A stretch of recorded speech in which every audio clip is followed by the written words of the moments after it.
I'm gonna make French chocolate bark. It's so delicious. First thing I wanna do is roast some cashews, 350 degrees for just a few minutes. Okay, while those are baking, I'm just gonna chop up some chocolate. So I'm chopping two kinds of chocolate here. I've got semi-sweet chocolate and bittersweet chocolate. I just think one's a little too sweet, one's a little too bitter for me, but you can do whatever combination you like. And I'm doing about 7 or 8 ounces of each one. There are a lot of recipes for chocolate that actually call for tempering it, which is a whole process that I really can't be bothered with.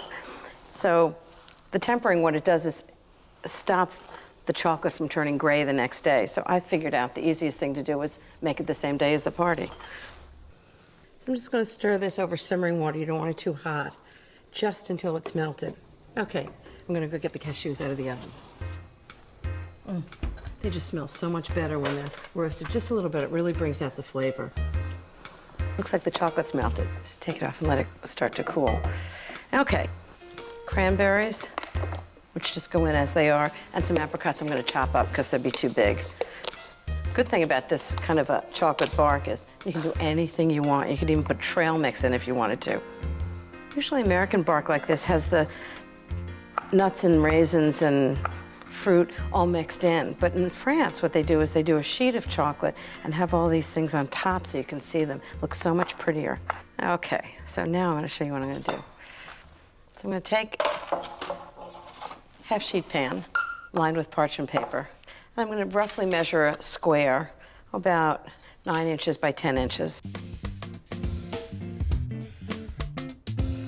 And then to make sure I don't get pencil on the chocolate, just turn it over.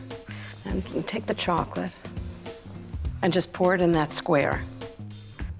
And don't worry, it's going to be a little thicker in some places than others, but that's the nature of chocolate bark.